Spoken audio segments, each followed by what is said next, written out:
If you're waiting for a dump truck to pull up in front of St. Paul's and unload the Christians who want to be Methodists, how's that working for you? By the way, don't feel bad. That's how it used to work. They'd want to sing your songs, join your committees, and write enough checks that you could make it. None of that happens today. By the way, my mother retired and my brother moved to today to take over the restaurant.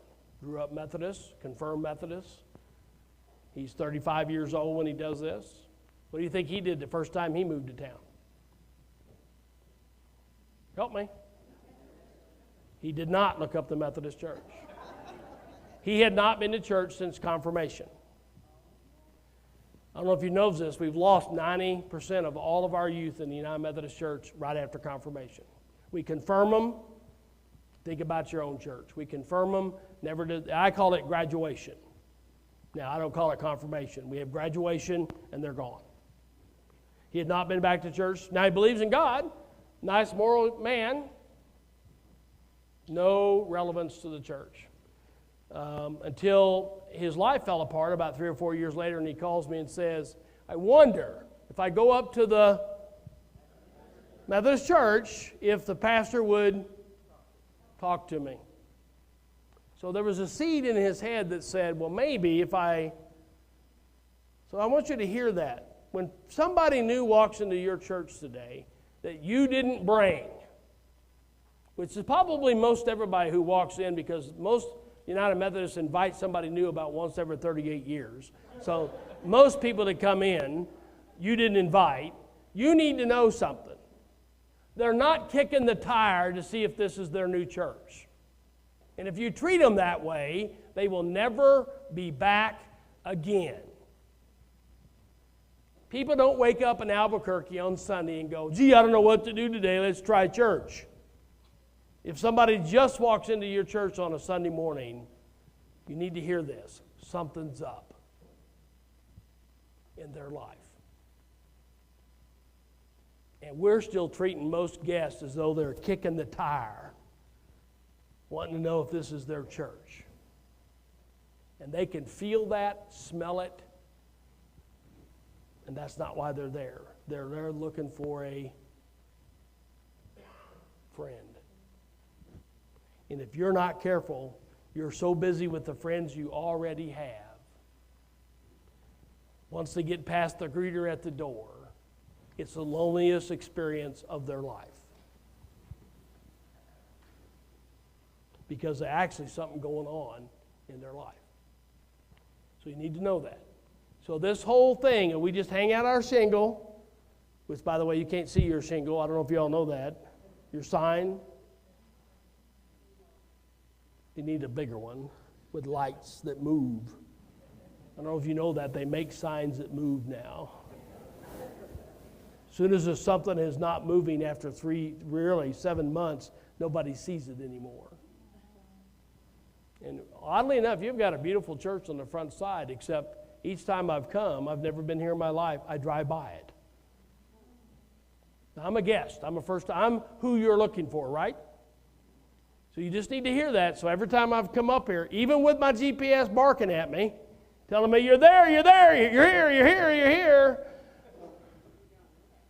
I didn't see it. I went by the drive before I realized, oh, I'm here. No. I'm a guest. You're going to say, well, why not? You're just not looking. I'm a guest. My reaction is how most folks' reaction is going to be. So what I'm saying to you is you need some better signage. Now, I'm not going to write that on a prescription, friends, but you need to do something that says that has some movement at the front. All right, so does this help you a little bit? Now, all of you folks who raised your hand, how many of you, and remember, if you were born in the Methodist church, but you may have been born in another church or raised up in another church, how many of you, when you came to the Methodist church, what that was, you were already Christian? Raise your hand. When you came to the church, you were already Christian. Look around the room. Come on, don't look at me. Look around the room. What do you see? Look around. Keep your hands up. Not every hand. Almost every hand. In fact, is it every hand? Has anybody not got a hand up? All right, put your hand down. Who didn't? I don't want to embarrass folks. What did you see? Almost every hand. What does that tell us?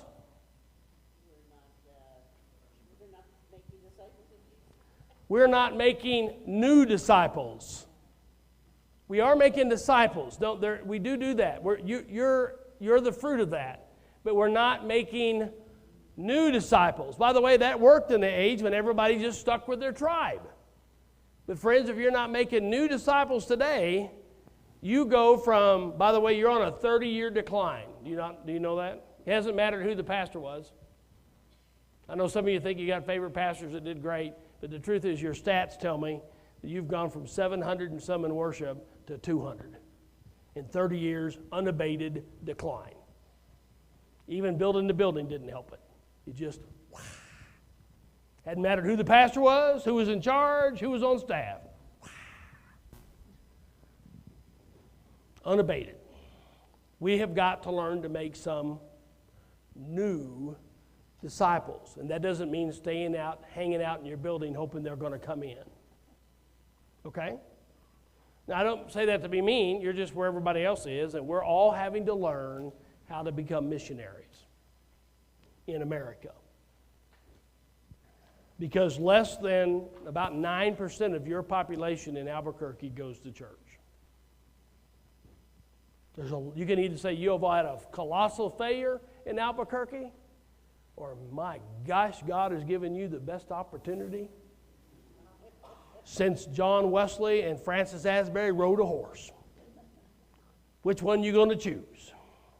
I'm taking the latter. You have a tremendous opportunity in front of you to change lives for Jesus Christ. Amen? But it does not work by hanging out in the building and waiting for them to come in. And they're not going to look like you, smell like you, talk like you, sing your stuff, and write checks to support your ideas. They're just not. It's never worked like that. Now, on your own church, let's do this real quick and we'll move on. Let's just test your church here. How many of you, I'm going to need my counters again, to St. Paul's Church here in Albuquerque, when you came here, how many of you, this is probably a small number, I might be able to count it, but help me, Scout. How many of you were born or grew up at St. Paul's Church? Born or grew up at St. Paul's Church? Probably not a lot.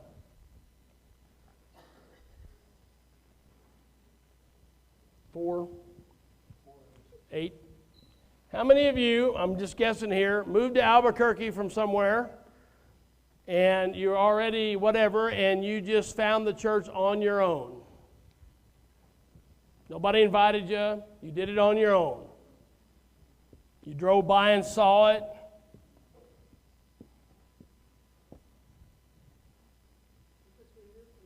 Doesn't matter.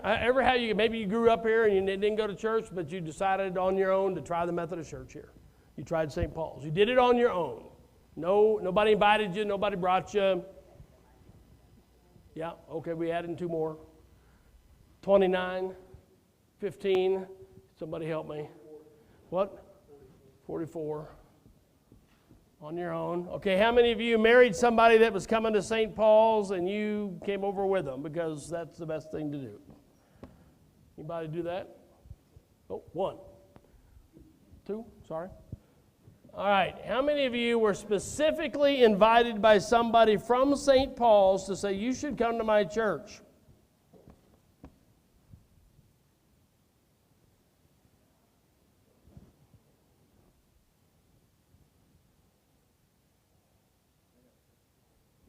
Six and 11, 17. Who's not raised their hand yet? So everybody, how'd you get here? On your own? Somebody invite you? You did it on your own, so you came from another denomination. That's good. We're glad to have you. What were you? That's a Presbyterian table right there. So, Doug? Oh yeah, we hired you. So if you got Anybody hired in? Anybody else fell in that category, get hired in? So I was, what? I know he's from Texas, and I've been in prayer about that. All right, who hadn't raised your hand yet? Yes, ma'am, how did you get to St. Paul's? The church we were attending, there was someone there who invited us to come to this church because of brother preached. So they didn't invite you to their church, but they invited you to a different church. That's a sign. Not sure what that is, but so somebody else invited you from another church. I'll put this over here. I'm not sure what to do with that. Anybody else? Yes, ma'am.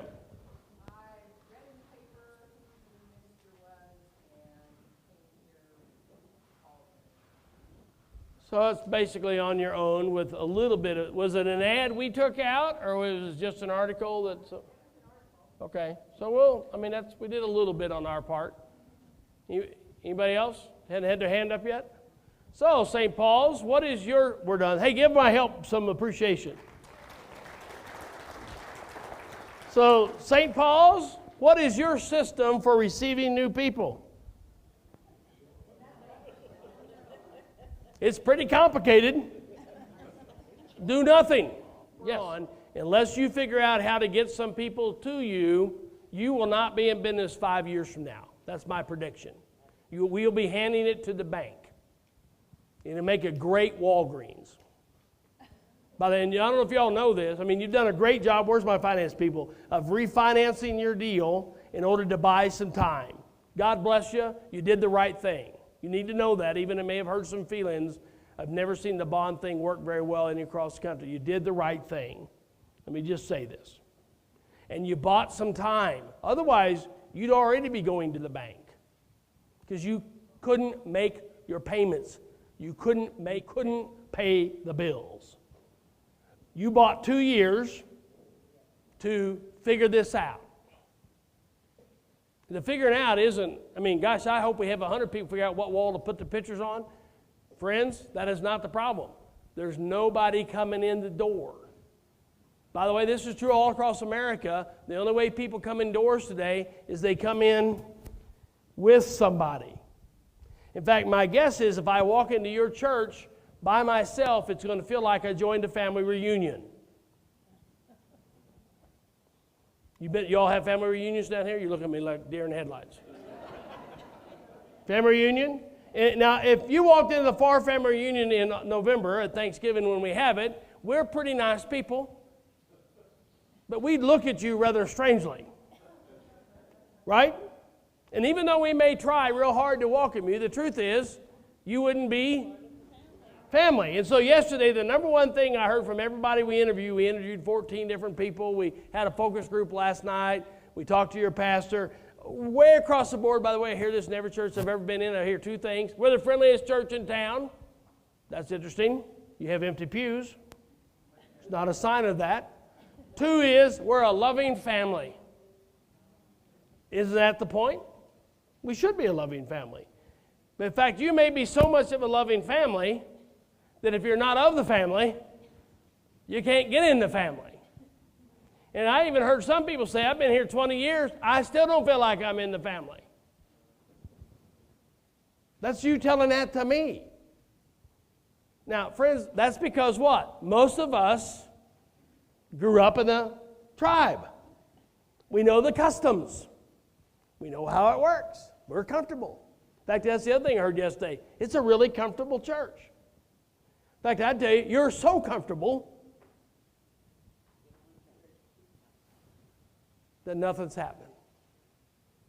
And so the best way for somebody to come into your church isn't they stumbled in by themselves, but Shelby, you came in with me. You came in with a family member. Do you get it? If you were to walk in with me to the Farr family reunion, there's a better chance that you would be accepted. You would feel a part. You would be in the family. Nothing wrong with being a family. Do you hear me? Nothing at all. In fact, that's part of the deal. Unless, of course, the family is so tight that nobody else can get in. And that's not the mission of Jesus Christ. By the way, I only have one purpose here today. I think having Jesus Christ in your life changes things.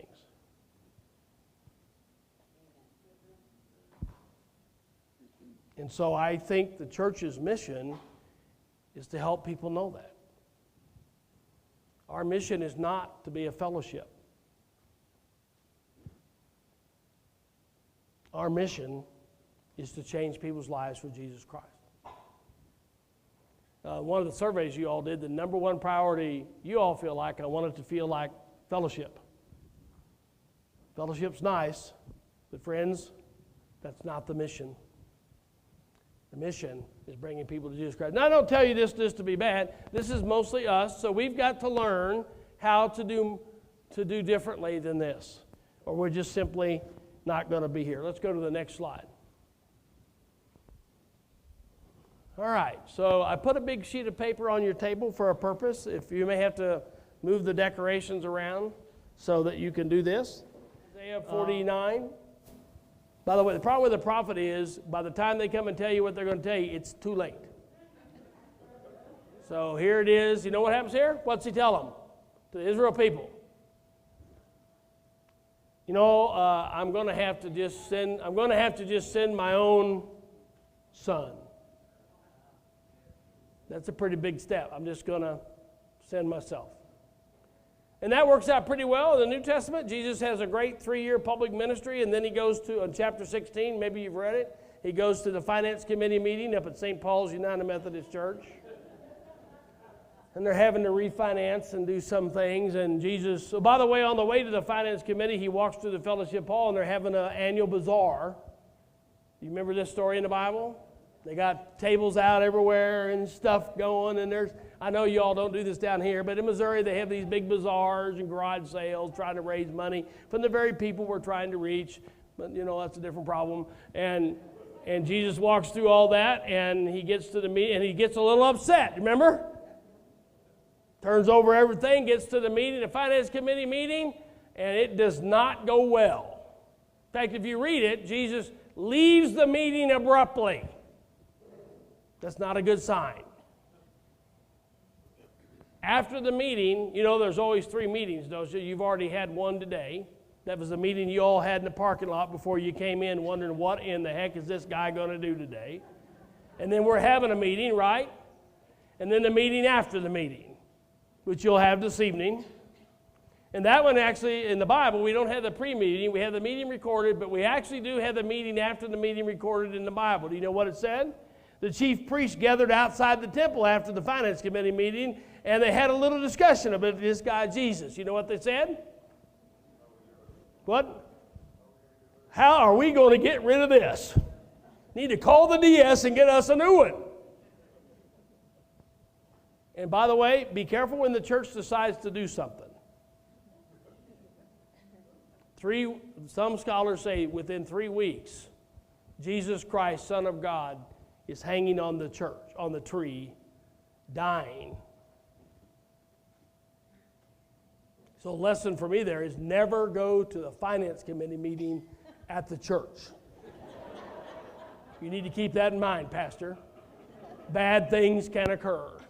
They think they're done with Jesus. He surprises them, of course, and comes back and sets off a new thing called the bride of Jesus, the church, right?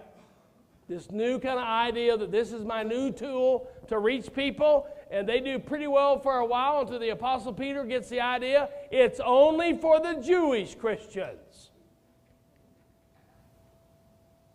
And then God has to raise up a new guy. You remember his name? You should know it here. You're named after him. By the way, you need to start acting like him. You're not. He's a little bolder than you've been. So we raise up the Apostle Paul, not easily, mind you. I think everybody always admires Paul. I don't know if you know, he would not make a good pastor. And in order to get Paul's attention from Almighty God, he has to knock him off a horse. That's not a good sign for your pastor. He's a little bullheaded.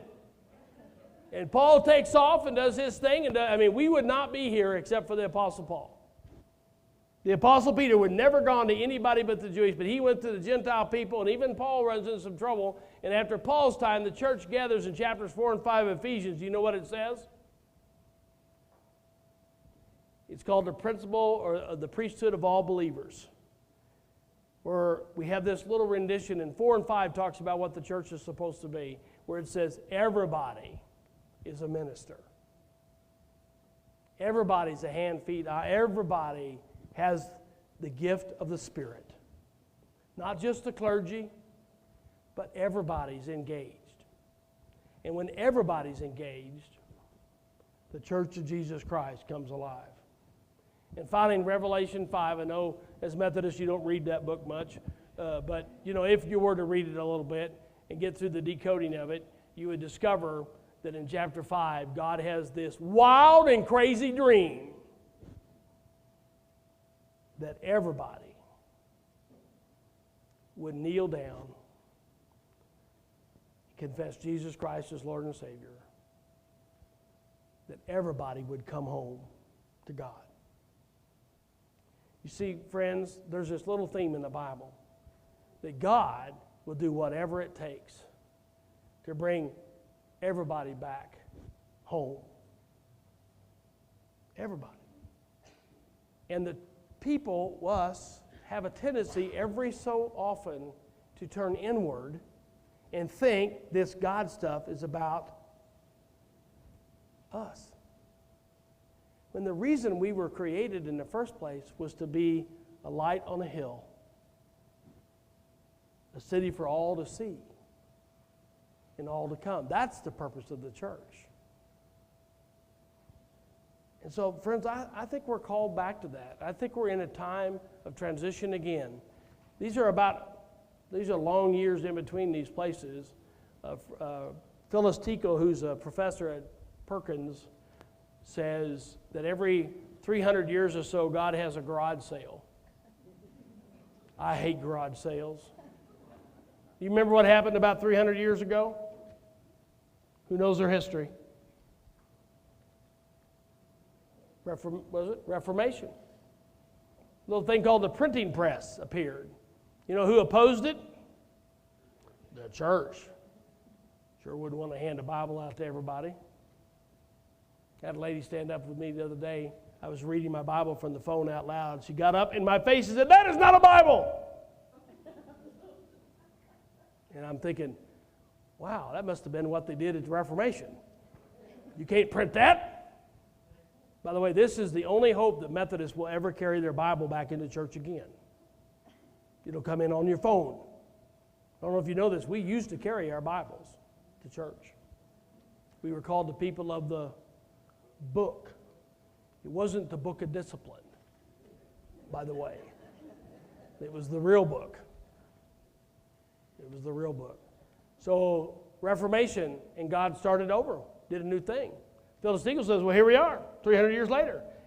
And it looks like God must be doing a new thing, because everything we were using is no longer working. And the established church is struggling to figure out what's the new way that God reaches people. Well, friends, our task is to figure out, can the United Methodist Church once again be an instrument of God to reach the people that don't know that God desperately loves them? The question isn't whether God will do it. We have a history of God doing it. The question is whether we can remold ourselves enough that God can pour through us to do it once again. We've done it before.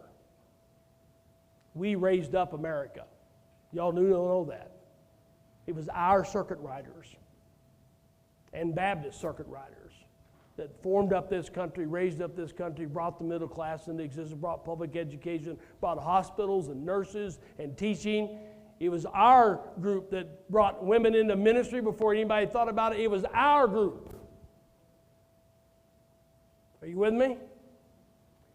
I believe we can do it again. So what we're going to do after lunch is work on some tools you all want, some ideas that will help you reach the people in your mission field for Jesus. I'm going to pray. We're going to go to lunch. See you back here at 1 o'clock. Let me pray. God, give thanks for the morning. Move your Holy Spirit around through all of us. have good conversation, holy conversation at our tables. Bless the food, those that prepared it, those who made it ready and brought it to us. We are so thankful, God. And we pray it in Jesus' name. Amen. Hey, before you go, we got 2 birthdays. Mary. Birthday? You have a birthday today? And Bev. Ho, ho, ho! Birthday girls. Can we sing happy birthday? Who can sing? I cannot. Happy birthday to you. Come on, go. Happy birthday to you. Happy birthday to you. Happy birthday to you. Congratulations. Start down there. Just we'll pause here from the session this morning. Any feedback, questions, things that pop into your mind that you want to ask or say as you've had lunch and looked at the stuff? Yes? We talked a lot about young families. We've got to face the fact that young families are not mom and dad and 2.4 kids the way they were in the 50s and 60s. They're anybody that calls themselves a family. Right. Now, our definition of family has wildly changed. And so what I tell folks is, look, you're just looking for people. Just looking for people. I don't care if they're old, young, middle. I don't care if they're not married, married. I don't care what they look like. In fact, if you care what they look like, you're in some trouble. Because they're not going to look like us. They're not formed up the same as we do. They don't think like that. I'm not saying it's... A lot of things we're looking at and go, well, that's wrong. I'm not saying it's right or wrong. I'm just saying it just is. We know we used to sing a song called Just As I Am. We actually don't practice it.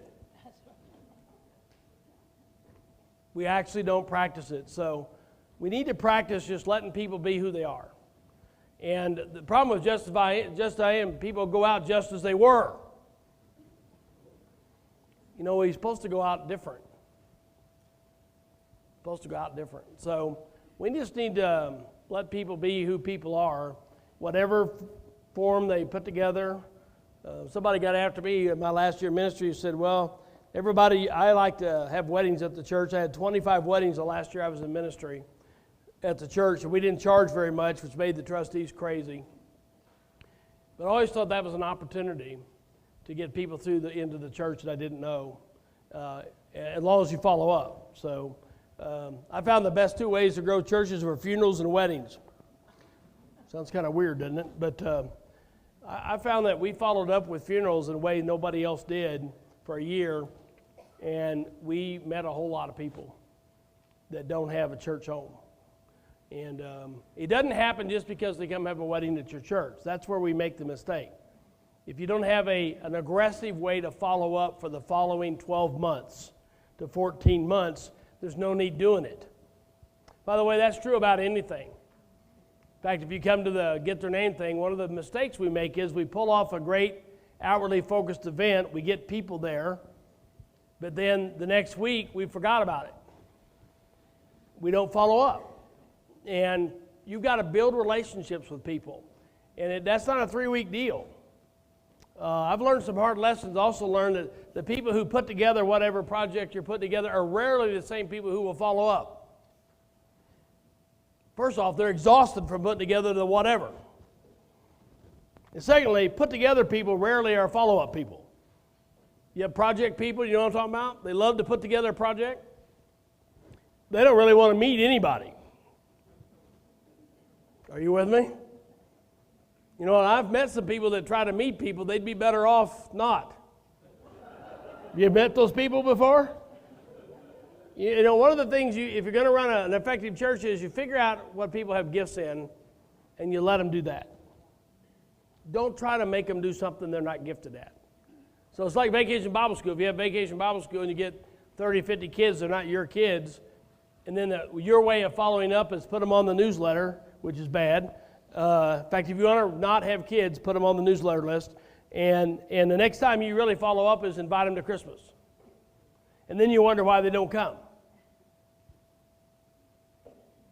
Are you with me? Surely you don't do it that way, but I have churches that do it that way, and then they gripe they don't have kids.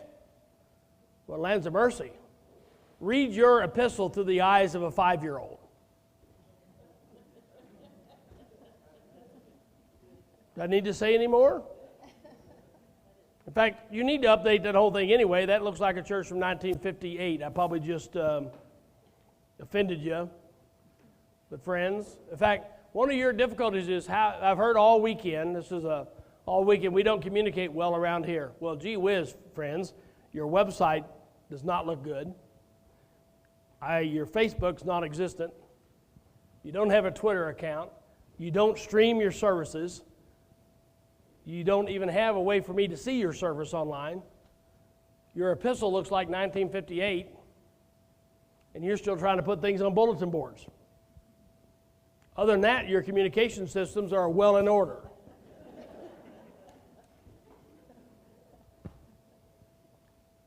All that's fixable, by the way. Every bit of it's fixable. One of the hardest things for the church to do is that you have to communicate in 5 different levels. You have people in your church that are above 75 years old, they're still communicating with paper. Yes? And you cannot not do that, or you'll lose your older folks. If you want people who are 19 and you're communicating with paper, you're not going to get them. I mean, these folks here are just hanging out hoping something changes.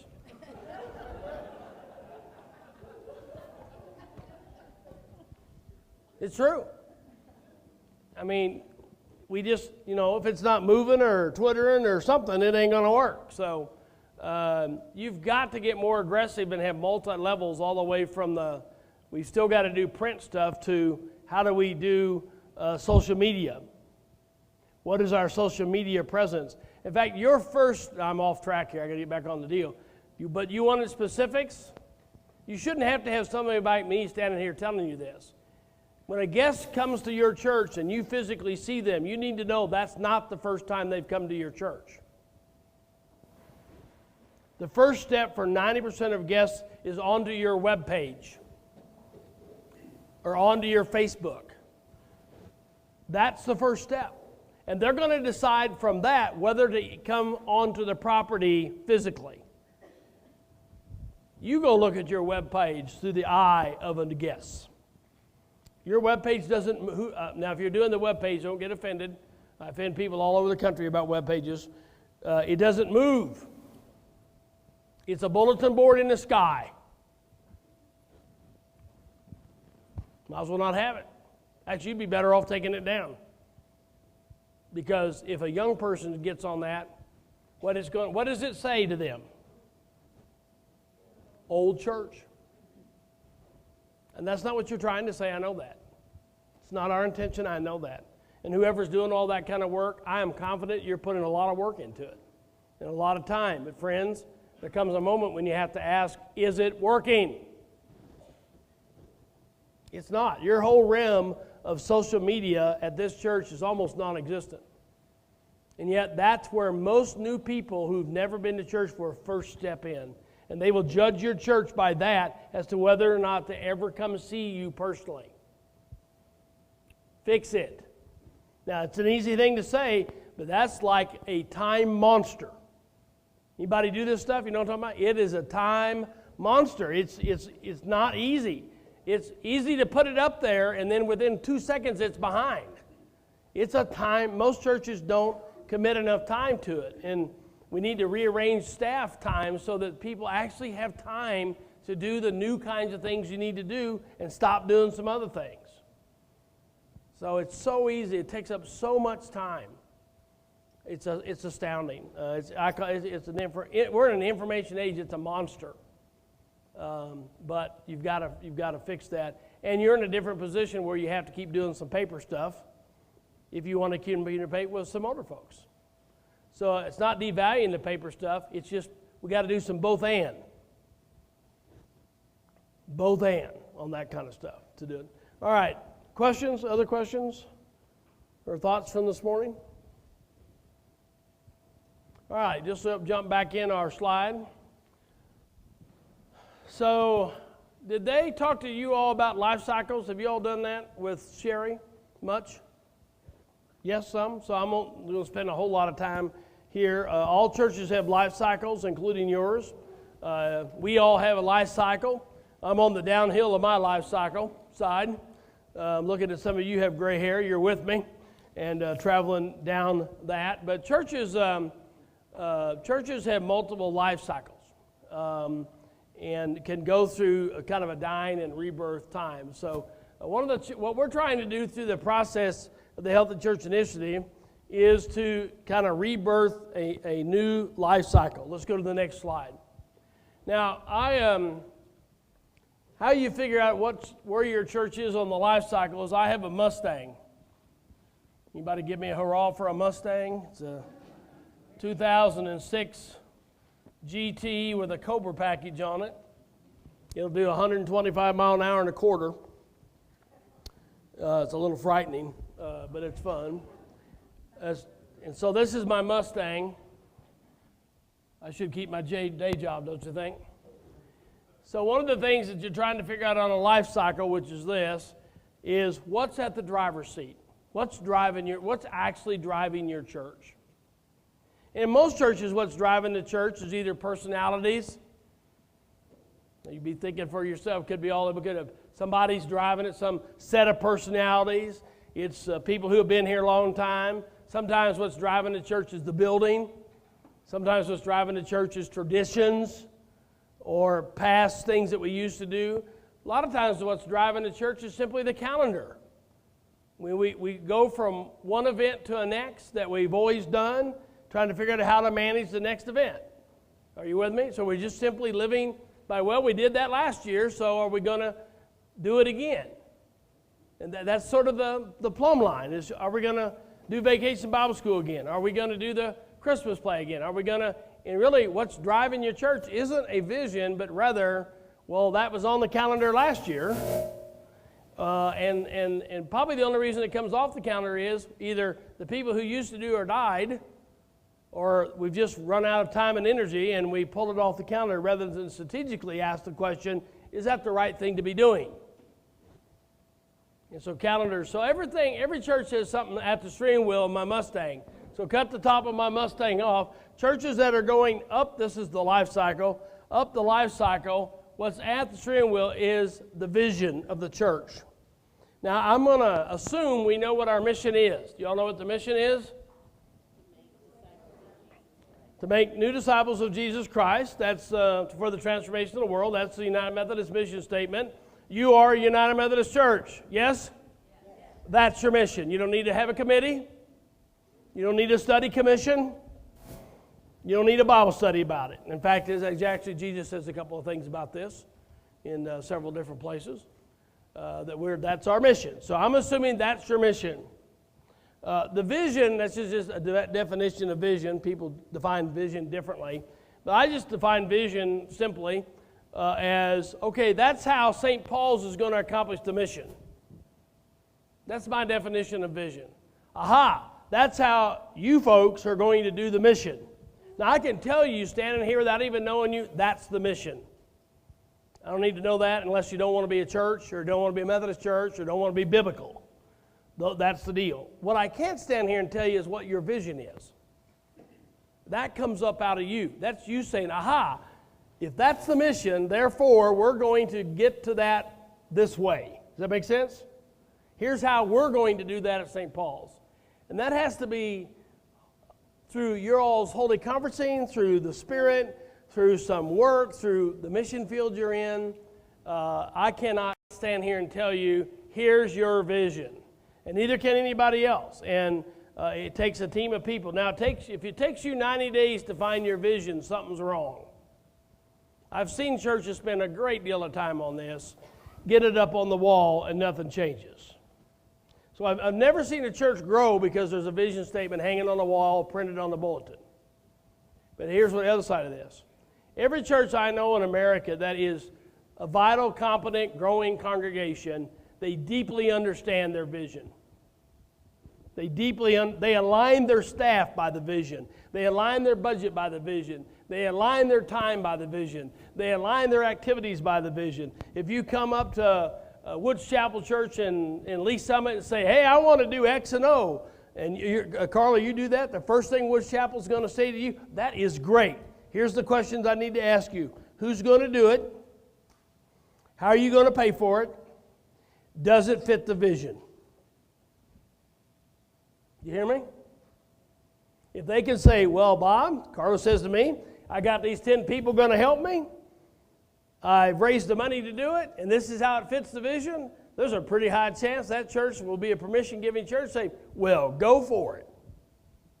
On the other hand, you may have the money and the people, and you look at that and go, that doesn't fit the vision. They will tell you no, even if it's a good thing. Does that make sense, what I'm doing? The plumb line is the vision. I'm deciding everything we do around the vision. Churches that are growing, competent, and stellar are churches that understand what's at the steering wheel here. What's guiding this church isn't an individual, isn't a set of individuals. It isn't the tradition of this church. It's the vision.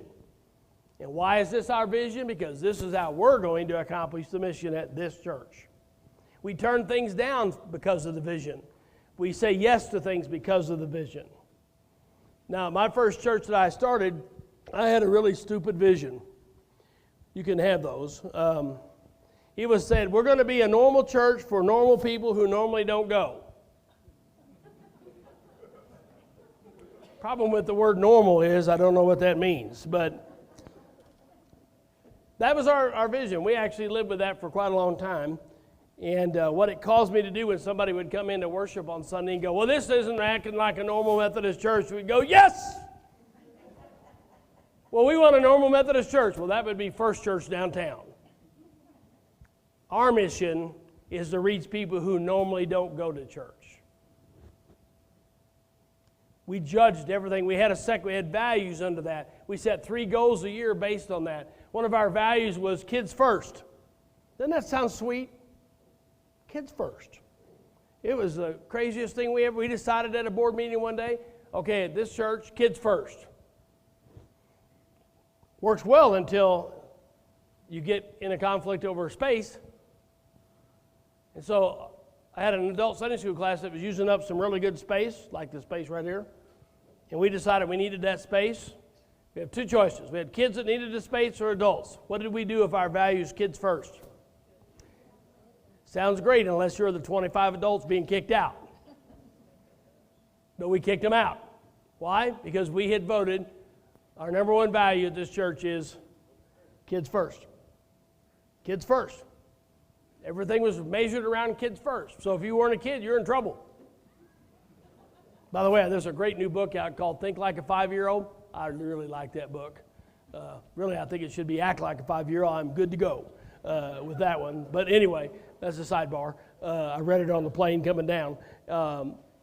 It sounds easy to say that stuff unless, of course, it cuts against what you're doing. But friends, churches that are thriving and growing do that. They know where their priorities are, and they're willing to say no. They're even willing to hurt people's feelings. They're willing to lose people in order to accomplish the mission. Worked out great, sort of. After 7 years in that church, we ran 600 in worship, and we ended up one Sunday, I baptized 2 kids. The reason I know this, these 2 kids came up to me about 5 years ago and says, "Oh, no, you know this, but we were the 2 kids when I baptized them." I said, "Now we have more kids than adults." How would you like to be in a church that had more kids than adults? It's terrible. I will just tell you, you don't have any clue how bad that is. You know what the problem is with more kids than adults? They don't write any checks. And they cost money. And they mark on things. And they destroy carpet. And they pour stuff out. And they do all kinds of craziness. But we did it. And to this day, Grace Church in Lee Summit's one of the 5 youngest churches in the Missouri Annual Conference 30 years later. But there's consequences. I have no idea. No idea. Some of them are because I run into them, but probably some not. I mean, my own kids are not in church. How about yours? Then think, God, tonight when you go home, Gloria, get on your knees beside your bed if you don't pray, and pray to your God, thanks. That's okay. I don't need it very long.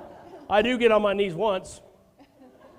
Then I can't get back up. So I don't know what's happening. But thank your God. Because for most of us in this room, I'll bet, we're struggling with our adult kids not being in church. I have one that sort of is, and I have one that every time she goes, she calls me and says, Dad, it was just boring. Yeah, it's what your kids say here. It's just boring. In fact, I had a DS one time said, Bob, I don't understand this church has gone from 700 to 400 in worship. I go to church there, it's real nice, preaching's nice, everything's nice. I don't understand. Would you go to church there and look at it for me and see what you say? I went to church there, and he called me on the Monday really anxious to hear my thoughts, sort of, and he said, what do you think about our church? And I said, it's really nice. You're right, it's a really nice church. Well, then I don't understand, why is it declining? Really nice doesn't cut it. There was nothing compelling about that Sunday morning, nothing. As a United Methodist, and I'm in the tribe, I get it. I could sort of do this maybe for a while, but my kids won't do this. They will walk away and say, that was really boring. Now, you can say, well, we're not in the entertainment business. I don't know if you've watched Jesus much, but he was fairly entertaining in order to get you to think about stuff. Entertaining, by the way, means get their attention. You look it up. It means to get someone's attention. We're in bad need of getting some people's attention. So it's nice, but nice is not enough.